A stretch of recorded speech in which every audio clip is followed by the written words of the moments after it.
stories, about people's stories. So when we look actually and we go back through time, the importance to us as a species of stories and how we communicate is so massive.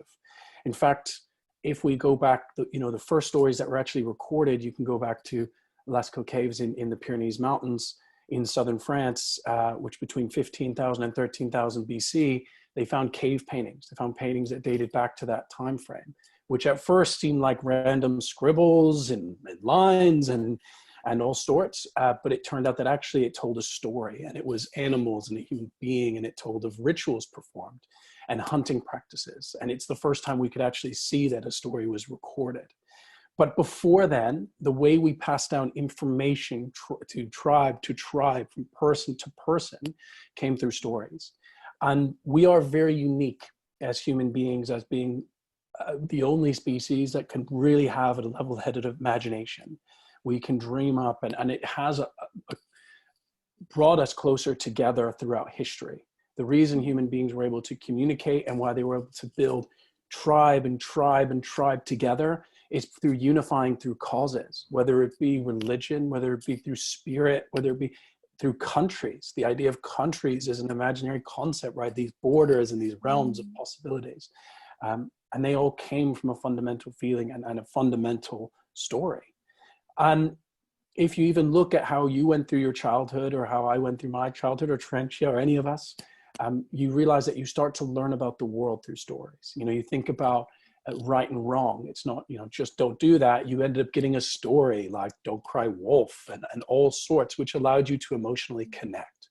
And it allowed you to actually realize the reason and the why behind why you don't do something, and that sort of follows its way through history and through the evolution of our species. So what I really enjoy, and I have a few books I'll recommend at the end, but a great book to really dive into that is Mythos.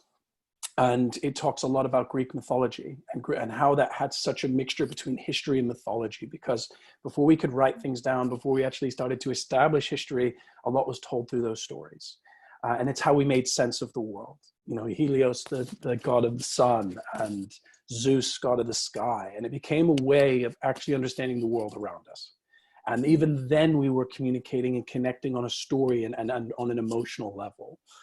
And fast forward from there, history is a story.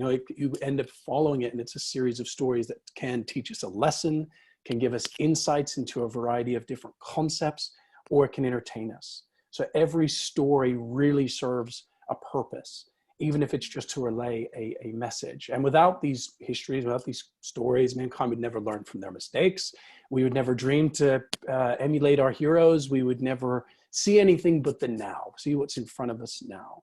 And a really great storyteller, if we look at today's day and age and how it's even applied to business, is Steve Jobs. He was very famous for his own keynote speeches. So whether he was launching a new product or making an announcement, or, people were amazed by his ability to create a narrative, to maintain suspense, and to deliver a solid message with dazzling effects and, CX and stuff for their new products. And when he was gone and when he passed away, Apple changed. It wasn't the same company. And a lot came through how his ability to chime into different stories. So if there's something you take from today's session, is a big part of that is, if you can effectively communicate a story and a why behind why you do things, people trust you more. People believe what you're getting into. Very much in business, we end up saying what we do. We end up saying, if you were pitching in a sales room, you might say, this is our product, this is what it does, and people don't buy into that. When you're going to get a promotion or you want to get additional training, you need to be able to understand where you're going and what your purpose is and what your why is and why that actually exists. So the idea behind our session today, and what Terentia will get into and break it down in various different sections, is the idea of being able to identify, know your own story, and then how to effectively communicate that to others. And that's why it can apply to so many different concepts. And I love the idea of bringing it back to a narrative, bringing it back to a story, because you can kind of simplify the way you need to communicate your message.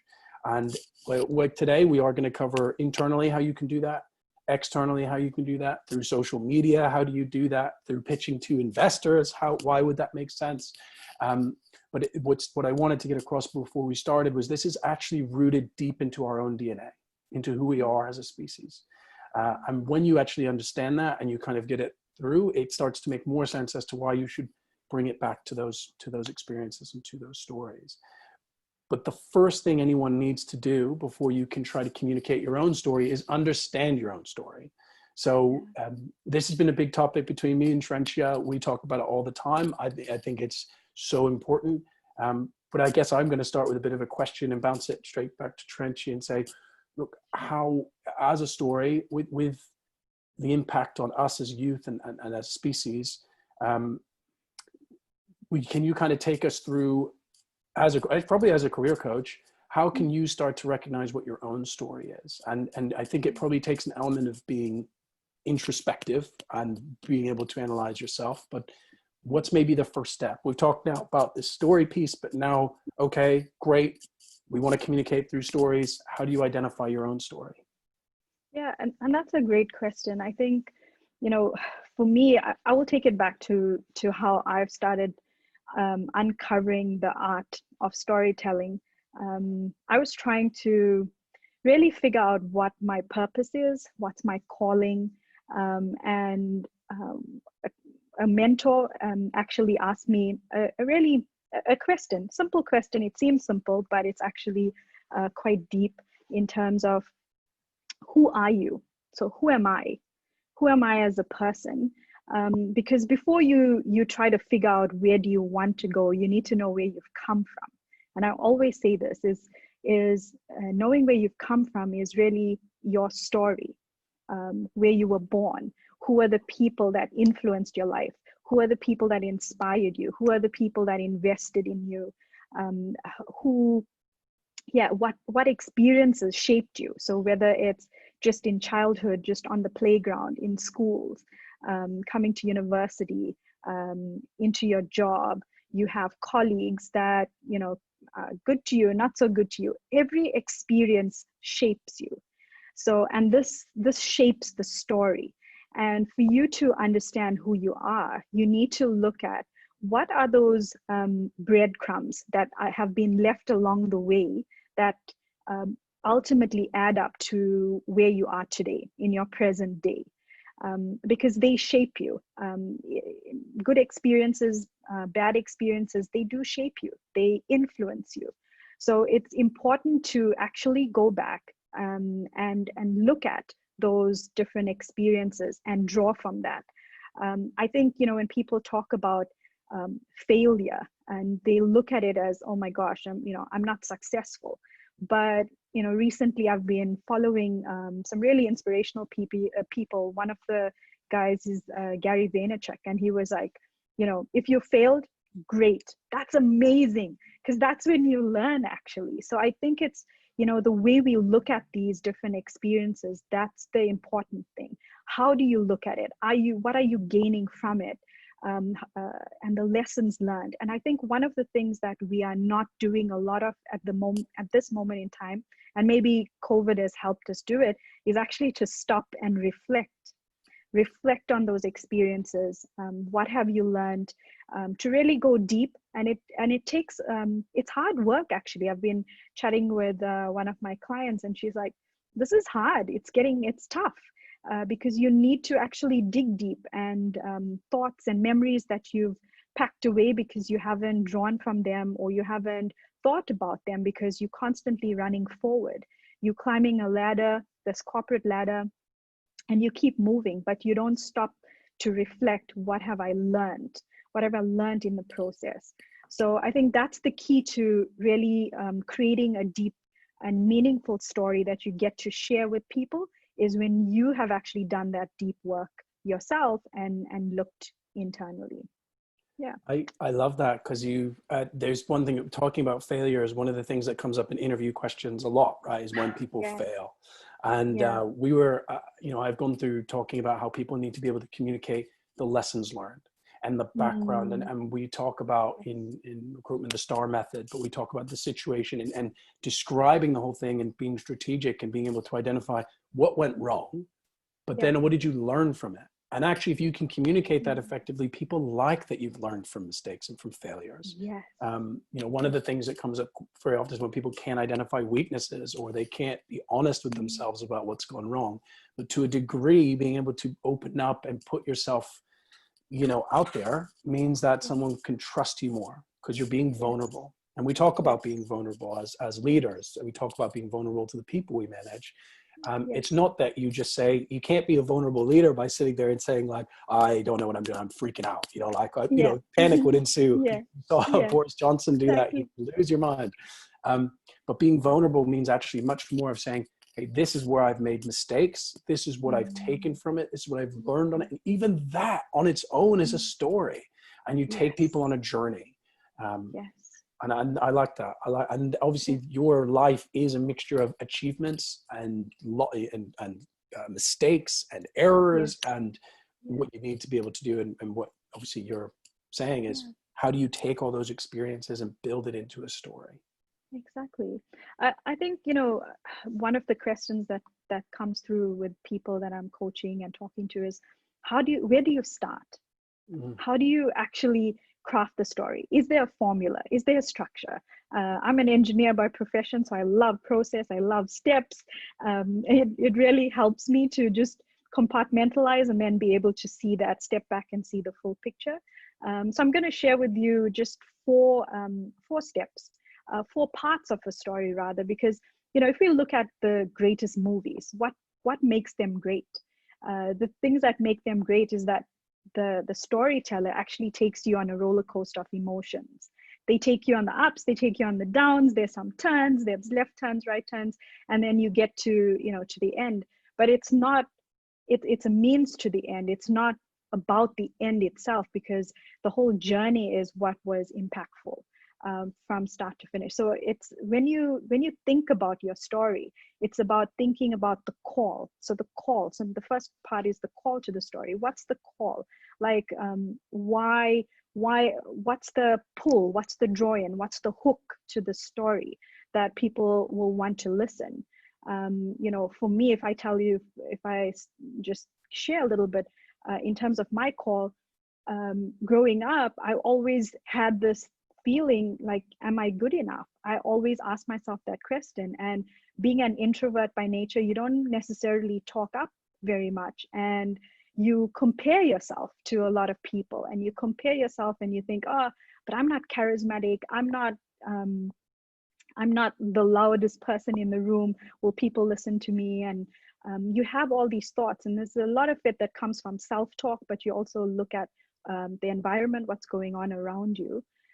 So in terms of the call, that's really what I'm talking about, is how do you pull people in to say, how can they identify with you in terms of that story? And I've shared my story many times, and people like, oh, wow, I've also had that same thought. I've also had that same feeling. And you can see already in the start, the call to the story is common ground. You establish common ground with somebody that's listening to you.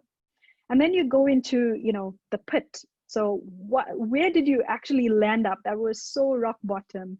You know, for some people, it may be extremely dramatic, you know, something catastrophic that has happened, something traumatic that has happened in their lives. But it's not always the case. You know, everybody has, it's their perspective that they would feel that pit moment. They would feel that low moment. For me, I can tell you, just fast forwarding, in university, I put so much pressure on myself to achieve, because I had like this, you know, performance anxiety that I needed to be the best. I actually one day I drove my mom and my brother to the shop. I had a massive test on the next day, and literally parked the car, went into the store. We said, we're going to divide and conquer. Each one went into one aisle. I got to the aisle, and all I could remember is black. I collapsed. I had an epileptic seizure. And I was, it was full on. There was a doctor in the store at that time. My mom came in. I bit my tongue. Eyes rolled back, everything. So it was a full on seizure. Rushed to the hospital. I gained consciousness there. And the doctor basically said I had like a lightning in the brain, just from stress. Oh my God. That's So incredible. yeah, that made me look at, what is life. I could have lost my life that day because I was stressing myself to no end, trying to be the best at everything.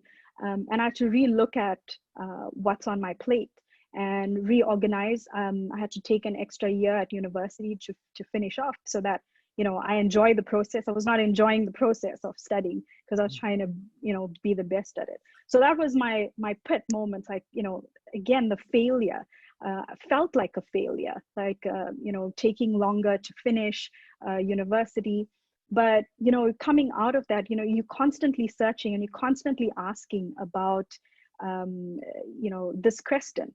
And so the third point is the search. You are searching. So what have you been searching for? And sometimes you're searching for affirmation. You're looking for people to say, well done, good job. And you're always looking outside of yourself. When to answer that question, am I good enough? So you keep asking somebody outside of you, and really looking for that moment of breakthrough. So that last point is, what is the breakthrough? And for me, it really came in the last 2 years. I moved to Sweden from South Africa, so went to start life completely from scratch.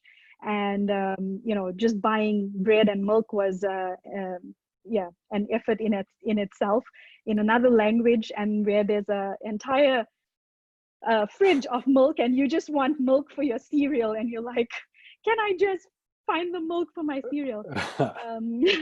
And so it really taught me so much. It taught me about the strength I have actually within myself, and that I could do it. I could go and make a home there. I could make friends. I had a church family, and really that question was that I kept asking myself was, am I good enough? And it is yes. The answer is yes.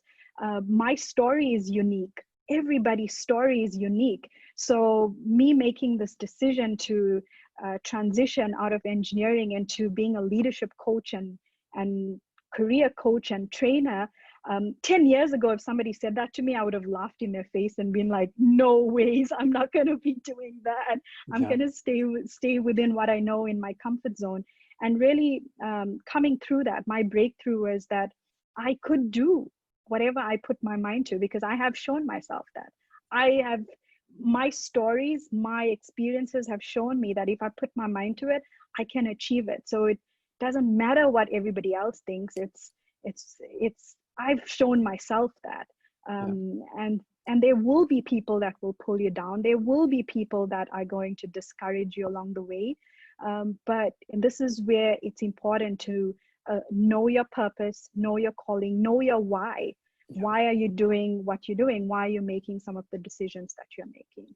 So those four elements in the story: the call to the story, the pit, the search, and then the breakthrough, to really show people that you've come through that, you've come through and gone and taken them on a journey. So that's just a quick version of my story. I love it. And when you look at, so I'm going to play a bit of comparison here and bring it back to typical stories that people engage with, right? You talked about, and I think I love stories. I like to write, I read tons, and I think it does very much have an applicable place, because you talk about building a narrative, and in your own narrative, you're the protagonist, and you have to overcome a challenge. And both stories are the same, right? They're very similar. They're just recreations, and you'll probably moments, so you're probably watching a bunch of movies and realizing this is the same story as times. There's not that many basic changes, and it is this protagonist that comes against a challenge, right? And whether they fail or they get through it or whatever, there's a lesson learned, and you hit the climax, and and then on the downward process, there's a resolution, a story resolution, which can be positive or negative. But what Terentia has just done there with us is taken us on a journey and engaged us, and you relate with things emotionally. And that's where a lot of these pieces and this information that people many times don't include in stories is why people can't connect. And when you talk about how you might want to, and this leads us very well into our next section, we talk about now internally within a business. We've talked about stories holistically, about ourselves holistically, how you communicate that story and why it's so important. But if you're then sitting with your manager and you want to understand where you want to go and who you are, The more you Yes. can open up and the more you can discuss your story, the more you can open yourself up to opportunity. And people can actually believe in what you want to do. You know, you're not just doing that training class to do a training class. It fits with your narrative, fits with what you're trying to overcome. In an, you know, in a internal interview, you are telling, you know, you're building up why you want that role, what you've gone through challenge wise, etc. But this works very well with you, I think, because obviously you need to be able to, within your previous career and as an engineering manager and direct, you know, you had team members, you're managing your own career internally, and you were very successful in being able to move, you know, go to a new company and then move to Sweden and take on a whole department. And I think you even had a narrative where you've won very big projects by being able to sell a vision or a dream, and that comes from storytelling. So how can people take these concepts and apply it, let's say, to everyone here internally within their own career? Yeah.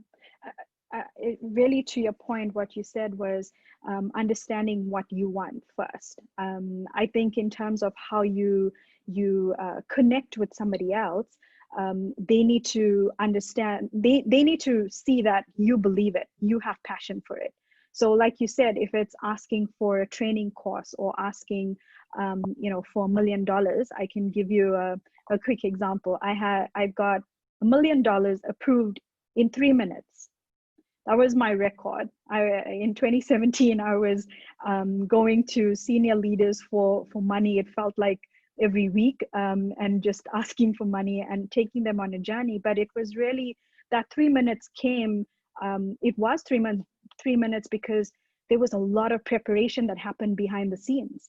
It wasn't just that meeting on that particular day. It was a culmination of building relationships, talking to different people, talking to the different stakeholders, telling the story, who would benefit, taking them into the pit. You know, this is the state and condition of the machines, because they don't get to see all this. They don't get to see the behind the scenes. So what is the picture, you know, without painting doom and gloom, what is the picture that you want them to see? You want them to feel the pain that the operator was feeling on the floor.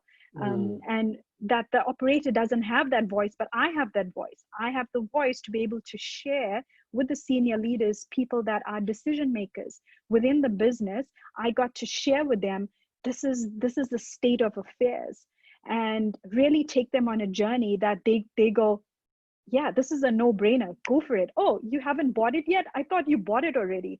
Yeah. So, you know, really where they feel the pain, they feel they were taken on the journey, and they understand the why. It's not about just, I'm asking for this $1 million to buy a packing line. I'm asking to be able to impact people's lives. I'm helping to impact the ergonomics to, you know, for people that are working on the line. So really showing the human side of when you're talking to people and when you're selling, it's telling a story. It's not about, you know, I need the money and this is what we are buying. And that's the superficial. So you need to really go deeper, you know, at least 2 to 3 levels to actually understand why. Why am I asking for this machine? Is it just to have a nice, brand new, shiny stuff in the plant that I could say I bought, or it's really making an impact to somebody's life? So I've always brought my stories back to the ultimate impact. If it's, you know, from a sustainability perspective, what are we gaining from the planet's side? What are we gaining from people perspective? So really bringing it back to the playing on the emotions, taking them on the emotional roller coaster, as it were, to be able to get them to picture themselves there. Yeah. I think quick thing to mention everyone on the session, because I think people are replying and we're having people in the chat, but you might just be sending it to us as panelists. So on your chat box, make sure you click all panelists and attendees, because we'd love people to engage with your content as well. But there's an interesting question. We can answer a few questions that have come up directly to us, to me and Terentia. But one of those comments says, on the topic of connecting, how do you know that your audience will be able to relate to your story? And I think it's really fascinating. That's a great question, because that's the important of being able to relate to emotion and being able to simplify and build a story, right? People can't relate to something if they don't understand it. You know, from a technical, Trench has brought up a really good point. If you're an engineer or you work on, you know, software, you know, speak to so many people within research and development, they get very frustrated, right? Because they try to build an innovation and then they don't get the money they want, and but they're also inherently not very good at expressing their story. They just want this, they want X, they're trying to build this innovation, they can't get it, they get frustrated at work. So, you know, that means that people can't connect with your story. You know, if you're trying to talk about why, I don't know, you need some new software or you need this piece or component, you have to make it relatable to your audience. You have to understand who your audience is when you tell a story, which is the really big part, right? So your audience shouldn't fit your story. Your story should fit your audience, right? So you don't want to find people that relate to what you do. You won't be able to push things through. You want to be able to communicate effectively to who your audience is. So, you know, my conversation will change very differently, and my story and how I communicate that story could change differently if I speak to someone who works in my industry than if I speak to somebody who has no idea what I do, you know, and maybe it's a hiring manager because I work in recruitment. It has to change so that I can get those people emotionally involved. So once you realize how to tell a story, then you need to understand how you can write it for a particular audience. And then you become a storyteller yourself. Yeah, just to jump in there, it's a great question, because I think, you know, there's two types of stories. And I think the one is your personal story. And somebody asked me recently, it's like, you know, you telling your story, what if, you know, it doesn't resonate with anyone? I have seen it, even if it resonates with one person, even this webinar that we're doing, just one person gets it. For me, that's enough. That's enough. When you talk about your personal story and your life story, your life journey, maybe not everyone's going to identify with the same experiences, but they would be, you know, somebody, maybe not in that moment, but they will remember it and may recall it because of the way you shared your story. It would stick with them, and they could recall that when the need comes or when the time comes. But when you're talking about telling stories in business, and I love what you said, it's like, you know, put yourself in the audience's shoes. Yes. Put yourself in their shoes. Look at it from their perspective. I had an interesting analogy I heard recently was, you know, there's two people sitting across from each other at a table. Each person writes the number 6 on their piece of paper. Each person thinks they are right, so they lift it up, and then one says, but that's a 9, and the other one says, no, but that's a 6, and because perspective. So the only way to actually compromise is for one person to walk around the table to the other side and really see the perspective of the other person. So I think it's, again, when you're telling stories, it's about, just seeing the perspective from the other side. Put yourself in the shoes of your stakeholders. So if you are asking for a project or for funding, it's think about how would they see it, what questions would they ask you, and tailor your story in such a way that you are actually answering these questions before they even ask it. I think that's where the power comes in. You know, if people normally you give a presentation and then there's an entire Q&A where you feel like completely ripped apart because, you know, people are poking holes in what you've said. But I think the key is, if you start putting yourself in other people's shoes, you start preempting the questions that may come. I can give you a quick tip. What I used to do, I used to be a fly on the wall in the meetings, even when I was not presenting, to just learn the type of questions that would potentially come from senior stakeholders. So that would give me I would write all these questions down and then form my story to actually answer that and preempt it that may come when I'm actually presenting. So if you have the opportunity, you know, to shadow someone, to just call in and just be a fly on the wall, you know, ask for that. People very rarely would say no. I used to just ask my boss, hey, can I just call in? Just to get that experience and that exposure. How are people asking questions? How are people answering questions? The do's and don'ts. And you can also learn from what not to do on these calls. So yeah, that was interesting. That was definitely lessons for me. I want to address two pieces. We've had two questions coming off the back of that. And I think one is a comment from Alex. And Alex, we will dive into a little bit more on how my view on sales and storytelling, which is kind of our last section of how to communicate, but actually works in well with the external piece, how you communicate. And I want to relate this because Davina has sent us a question. It's to all the panelists. So I'm going to answer that question first, and I think I can then incorporate the comments made by Alex. But Davina said business is not really emotional. So how do you find the balance between business and emotions? And in other words, profit with improvement for employees' quality of work and life. Now, I would challenge you to say that not all business is, I think all business is emotional. And I'm actually going to, not completely, right? Obviously, people are going to not make a decision based on what they love. You've got to have the data and the background. You know, you still got to have the product. You still have to have a solution that works. You know, people don't buy an emotion, but it does help you sell your solution.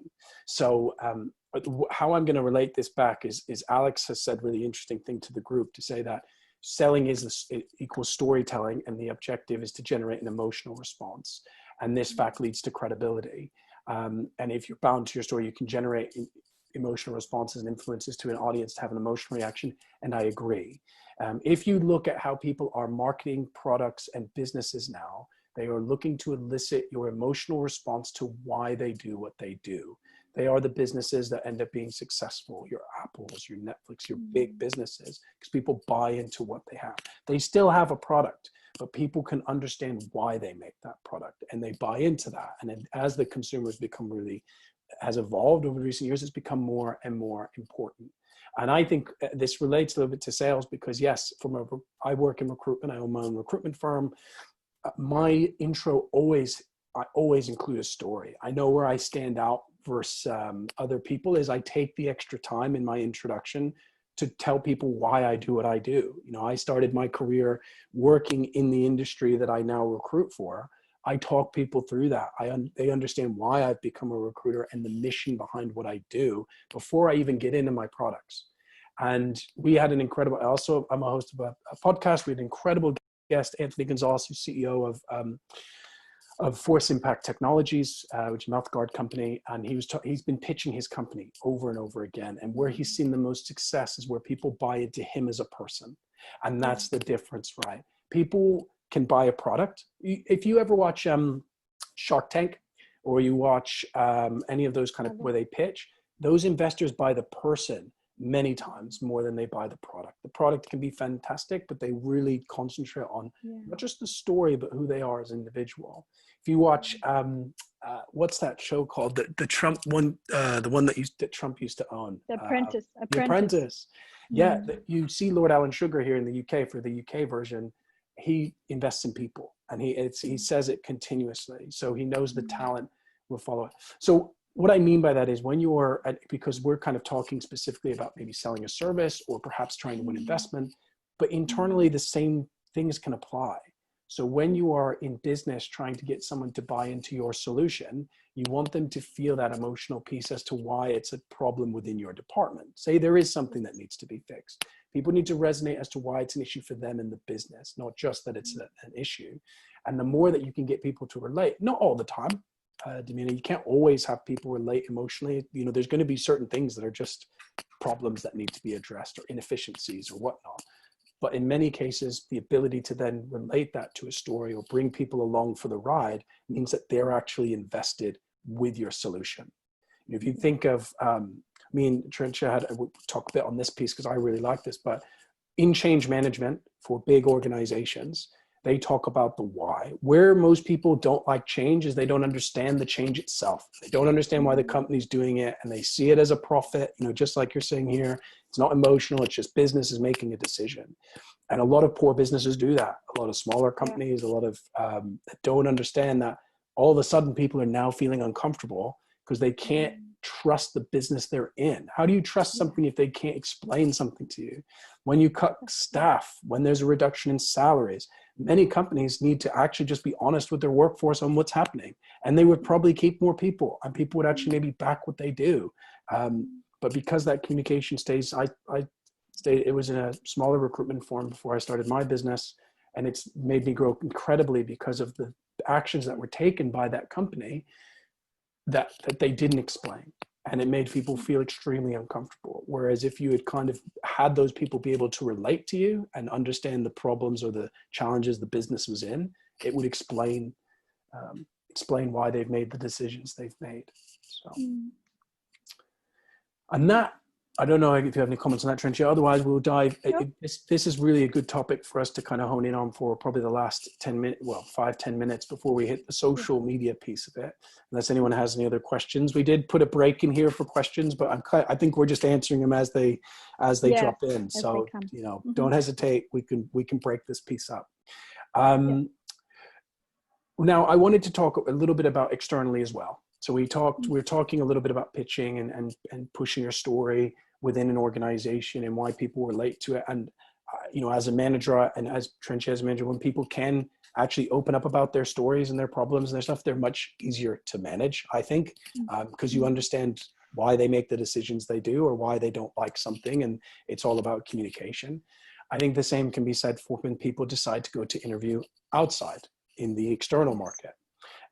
One of the things that people do really poorly when they can't interview is they can't tell a story. And I touched on a few of these points earlier in the session where we've talked about how you can, talk about weaknesses or when you're in a situation, how it can go, but how then do you also explain your career? And how do you explain where you've come from and also where you're going? People many times feel uncomfortable about stating the fact that they are wanting to be an MD in 5 years, right? How many people I think, I want to be a manager, I want to be a director, I want to be XYZ, and I love the ambition, but why? How do I relate to why you want to do that? Oh, because I've done this, I've got a passion for what I work on, I want to make this kind of change. Those answers make a lot more sense as to what your motivation is for that, rather than it just being financial. People sometimes think that the reason you want XYZ is for status or money, and people don't connect with that. People never connect well with that. They don't connect with money-driven candidates. So explaining how and why, who you are and what you want, you can actually put it in story form, and you can bring people along for your own journey, and people buy into you as a person. Yeah. And I love, when you started your company, one of the things we spoke about early on was empowering the candidates to actually understand who they are first before they get presented in front of the client. And you asked me to come on board, which was amazing that all the stars lined up for us to make that happen. But it made so much of sense why we should take that journey to first know who we are, know your values, know your purpose, know what you will say yes to, what you will say no to. I think it's also about understanding, what is your fit, what would fit you as a business, as a leader, who is attracting you, which companies are attracting you, why are they attracting you, are they, is there a cause that you are aligned to, that you would not mind working day and night to actually push that cause forward. So I think it's really about understanding your passion, understanding what you love, before even getting to that interview state. I think, when we will speak a bit about it under the social media piece, but it all boils down to story. So, I think there were a lot of people that registered was saying that I want to improve my online presence. And I think that's something we will talk about. But the reason why we focus so much of this webinar in emphasizing the point of story and knowing who you are is because that becomes so much easier when you have the content to share. And the content that you share with people, it's nothing that you make up. It's all about yourself, but it's understanding how to package it together, how to put it in a story and create a story that, a 90-second story, a 5-minute story, a 10-minute story, a 15-minute story. You can actually create a skeleton and then build other smaller stories around it. The story I shared with you earlier, that's just a fraction of my full story. But I broke it down and I was able to tell you the bits, the 4 parts of the story. So it's really, if you know your story inside out, what you learned from which experiences, you are then able to pull on these little stories whenever you need it. So in an interview, when a question comes, your brain is an amazing tool that will just pull these things, connect the dots, and be able to share the story. And your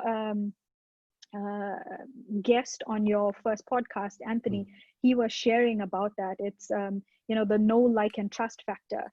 Yeah. People will only get to trust you if they first feel like they know you, and if they like you, and then they will trust you, and they will trust you enough to offer you a job. So I Yeah. think it's really about this know, like, and trust factor. I've seen it work in my business, where people are getting to know who I am, and I'm getting more people reaching out and saying, hey, can we have a chat? I'd love to hear what you're doing. And this is all from nothing. These are people I've never met before. And just from putting out content, putting out just authentic content, I think being vulnerable as well. I think we had a comment just now about being vulnerable, showing vulnerability. Mm. It's actually a strength, it's not a weakness, but it's how you actually show that. But it's taking courage to be vulnerable.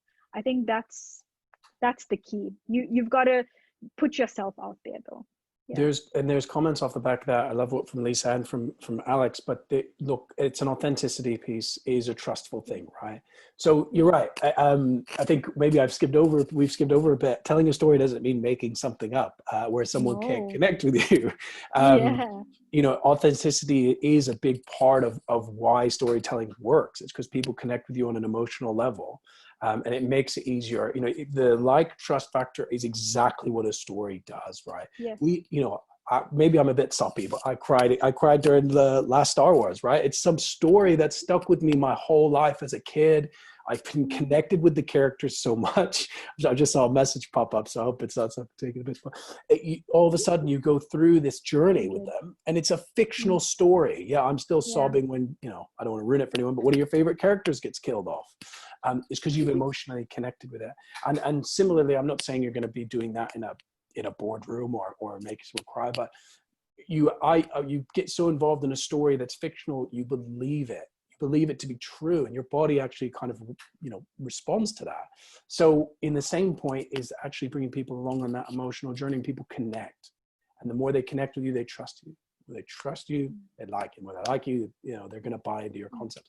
Not even when it's just a business proposition, right? Yeah. So even if it's just building relationships. So Yes. you know, we talk about how you can influence people within your own business. You influence people by building trust, and you build trust by being able to be vulnerable and tell stories and communicate why you're there and why you're within the business and what you want. And we're coming back again full circle, but why it's so important, as Terentia has mentioned, to know your values and know your business is it allows you then to structure what businesses you should go to and be authentic in that interview. Anyone can list off the values of a company. Anyone can do it. But can you actually relate it to you, and why do they relate with you? And then when you're within that business, can you hold true to those values? Because if you lie in an interview, don't worry. Me and Trent, you probably both know, we've hired people that we go, oh God, you know, they've obviously said a buzzword in an interview, but it's not actually who they are. Yes. But there are people, you know, and there is a way of communicating that. Let me, because I know we've got about maybe 5-10 minutes before then we can power a few of these last minute questions as well.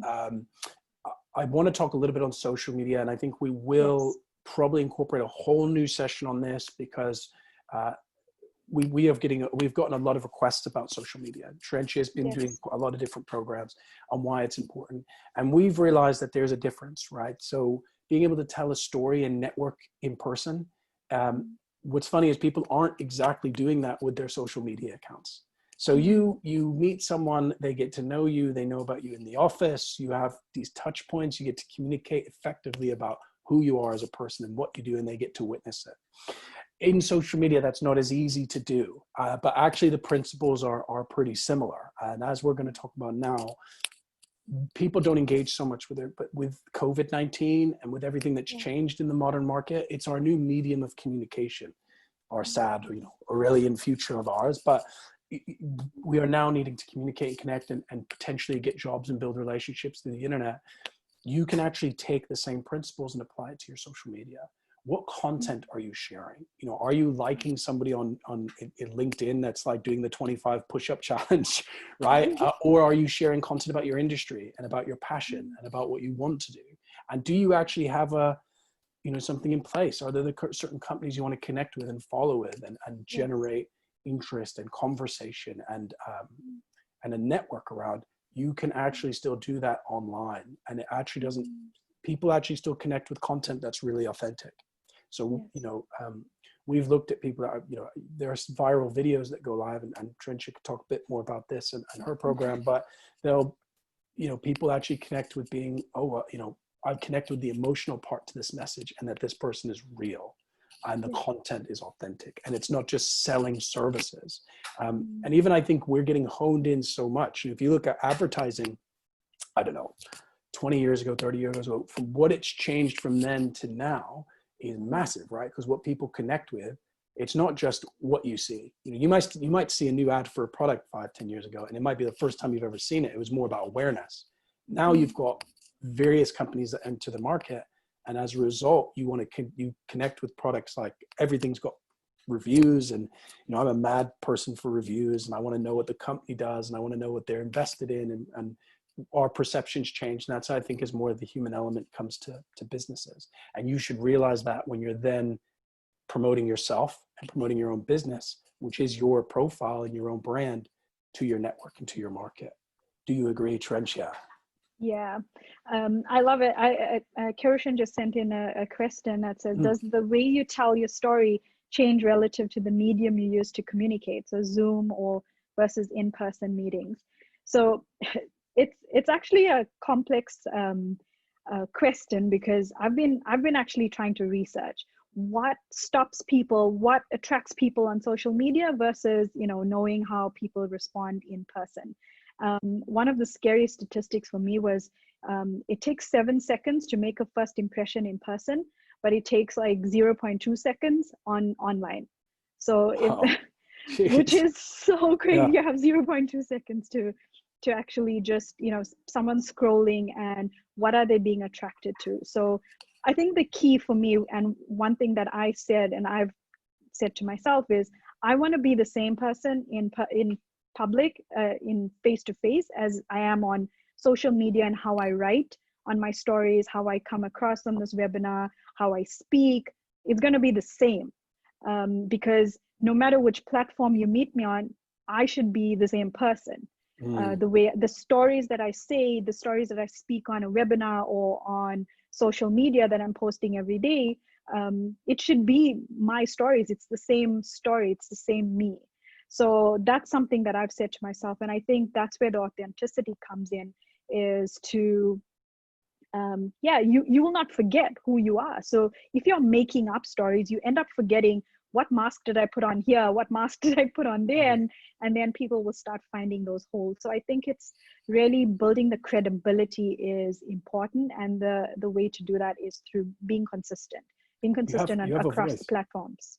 You have a Yeah. voice. People have a voice. Yes. Writers talk Yes. about it all the time. You read a Stephen King Yes. book, it's a Stephen King book. I'm sorry, I keep always Yes. bringing it back to story. I got so Yeah. excited by the mixture. Yeah. You have a voice. You fall in love with your favorite author or your favorite director or Yes. whatever. They have a way of doing things, or a style, or a piece. Yes. So I would agree. I think the medium shouldn't change your message. I think the way you present your message could change, right? Like the way, like Terentia has said, if you've only got a small window, you maybe can't have the time that you might have to make an in-person impression, or as a really great way to put this is the way I potentially sell my business or do an interview. If I do it on the phone, or I do it on Zoom, or I do it in person, probably not much would change. The medium is still my voice. It's still my speech. It's still how I'd communicate. But then the difference is when you're trying to communicate that same, and I think Trench and I have had this with building our own even company brands. Okay, well, how do we actually generate stuff that's around that business, and how do we create a voice for that business that aligns with our values? And then be able to communicate that effectively. So yeah, and Demina's put something here as well, that obviously each social media does have a different audience and a goal. And I love this, your Instagram pics cannot be the same as your LinkedIn pics, and there's a place for everything. And again, if you bring it back, you'll love you'll realize that again, it comes down to your audience. So understand your audience, you adjust your message. Yes. The message doesn't, Yes. format of your Yes. message needs to adjust. I need to, if it's a email blast, or it's a this, or it's a this, whatever you're using, okay, how are people responding to it? If you're building your own business, using the data like Terentia has, you can start to realize that actually, okay, how can I get my message across quicker, or with an image, or with something different? So I think to kind of summarize here, as because we're coming to the close of the session, I think at the end of it, we've obviously talked and brought stories through everything. And what we've wanted to show you through the session is that we can connect, stories can be connected through everything that you do in life, and you can actually build your own voice and your persona that you then, push out to your clients, push out to your boss, push out to, and the more that those correlate, the more you'll become authentic, and probably the more successful you'll be, because the people that can communicate those messages, end up being able to get what they want. Yeah. Lisa has just asked a question. If you are authentic on social media but get zero engagement, how do you stay motivated? And I'd like to just take that on. I think this sorry, I is. didn't see that. Was that on? It's on the Q&A. It's on the Q&A. Sorry. So. Whoops. Okay. Sorry. Q&A session. No worries. So I think it's just for me, one of the programs I've developed is called SoMe Works, Social Media Works. And I think I've been doing a lot of research in the space, why when we look at, the number of likes we get or the followers, actually our brains are releasing small amounts of dopamine every time we see an engagement, we see likes, or we see followers. And so there's actually studies being done now to show that our brains are getting addicted to seeing this. So our engagement is being translated in the number of likes or the number of followers, whereas it should be based on the quality of the engagement. So I would say, to that question, Lisa, people, if they're not commenting or not liking, people are scrolling. Remember I said they're scrolling at, like, you've got 0.1, 0.2 seconds to catch somebody, because the content that's going through someone's hands or on their feed is enormous every day. So for me, I would say, it's not about that. It's not about you seeing the amount of engagement. It's, the quality of it. Who is the message landing on? And if the they reach out, or and maybe that's built over time. That's definitely built over time, because it takes trust. People need to trust you. They need to be able to feel like, they can come to you and ask you a question or write a comment and feel like it's a safe space, because it is also open to so many people. I've been seeing recently some young people posting, and older people are just dumping on them, like. So people are feeling scared to even say anything, because other people, everyone has opinions. So it's about, how do you tune those people out and not feel afraid to just have your piece. So if anyone is looking for support in terms of how to build this online profile, I have a program. Please reach out to me. It's a step-by-step program in terms of how do you first look at your strengths, look at your purpose, your calling, your experiences. How do you create content? What are you passionate about?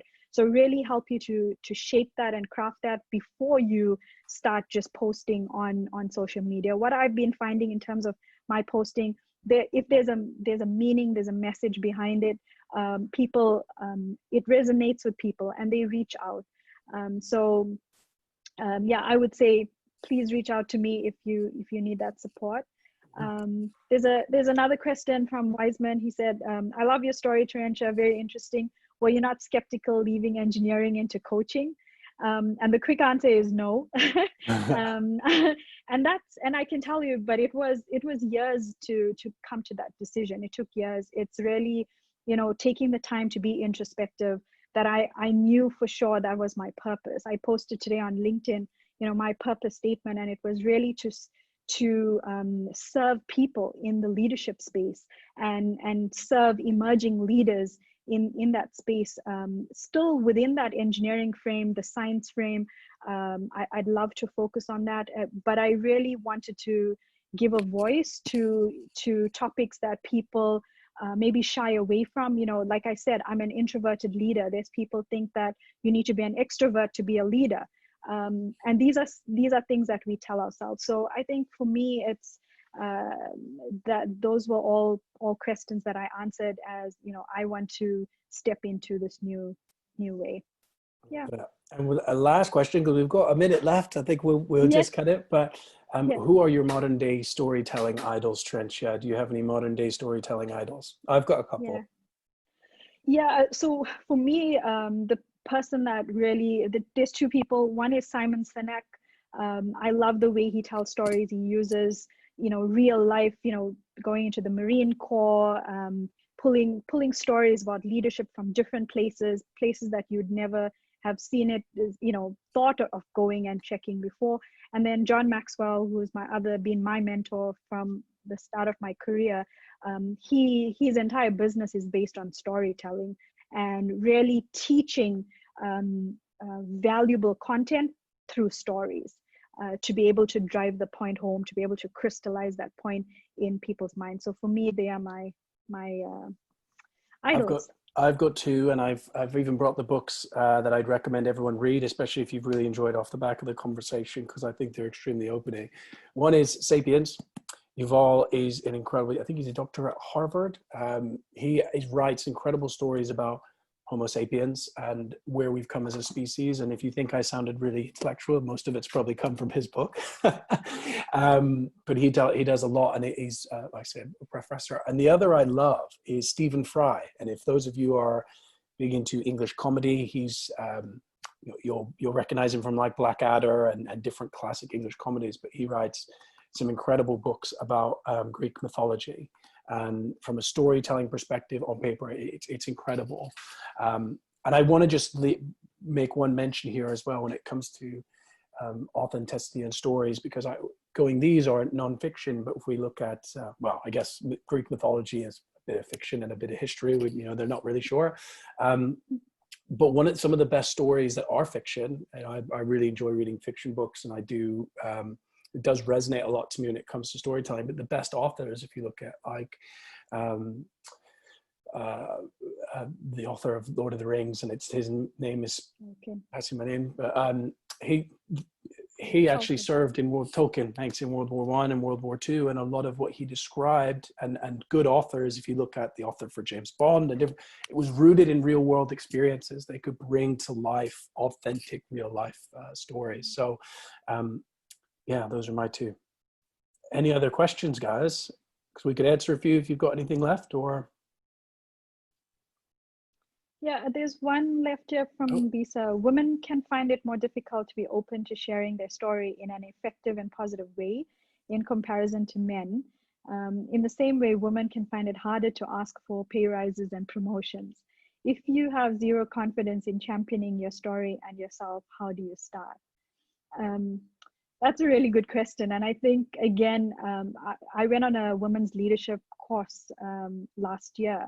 And a lot of the work was, it was a course through Johnson & Johnson, but the whole course was not about the KPIs for work or anything. It was all about ourselves. So really it starts with that confidence, knowing your worth, knowing that you are good enough. And the journey starts really within. And yes, it is something that these limiting beliefs that we have as women, and I can tell you that I've fallen in that trap many times, and I'm still working on it. It's a journey, but I think every time you take a step forward and build that confidence, you put yourself out there. You look at, okay, what has come from it. Take another step. Keep moving forward. It's one step at a time. You don't go from 0 to 100 all in a day. It's definitely throughout your lifetime, but you need to resign yourself to the fact that you are student of life, student of these different topics, student of storytelling, student of leadership, where you are learning. So be teachable and learn constantly. Yeah. We've got another question Good. as well. I love that answer. They keep coming in, so we'll keep going. Alex, I like it. Is there a way to use an analogy to add extra power to your story and cover more area? I do. I think, when it comes to an analogy and you're comparing one thing and another, the purpose of that is an explanation or clarification, right? So that when we look at the purpose of an analogy. So again, when we're looking at, I wouldn't say always, I think, depending on your situation and your audience, it will make sense. an analogy within a story can make a lot of sense when you're trying to describe something highly technical, right? And you're trying to get people to emotionally engage with your story, but they can't follow along. And you know, it's quite funny. My dad's a computer architect at American Express, and his mind's brilliant when it comes to how to explain servers and the languages behind it and whatnot. But he struggles to be able to sometimes engage me with his stories because I'm like, I don't get it. I don't know any of this stuff. And, you know, and it has to be some sort of medium. So I think it very much depends on your audience as to whether you should or whether it could help. But there's no reason why you can't, you know, use an analogy or put it through. I suppose the only caution I would throw to the wind is, you know, sometimes an analogy could seem quite patronizing depending on who you're speaking it to. So you don't have to work it in. I think it's it's just a good way of being able for people to relate better to your story. Yeah. Wow, this was so good. Thank Yeah, I you really everyone enjoyed this, for guys. just engaging, for coming on, spending the time with us.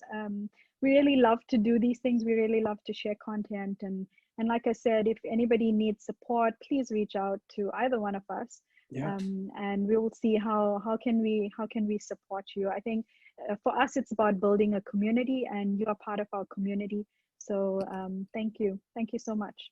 Yeah, just to mirror what Terentia said, Terentia does tons within career coaching. We do tons across doing stuff across social media platforms, recruitment. You know, we focus on things as a whole together in partnership. So if you have any questions or you want to drop us a line or an email, please don't hesitate. And we're going to try and drive as many of these as we can. We really enjoy it. And yeah, the most important thing is building a community, because this sort of stuff's so interesting, right? Where we get to have people participate and we get to chat. Like, I enjoy these much more than anything else because we actually feel you guys are connected. So thanks so much for joining. Great. Thank you, everyone. Have a good evening. Bye. Thanks, Terentia.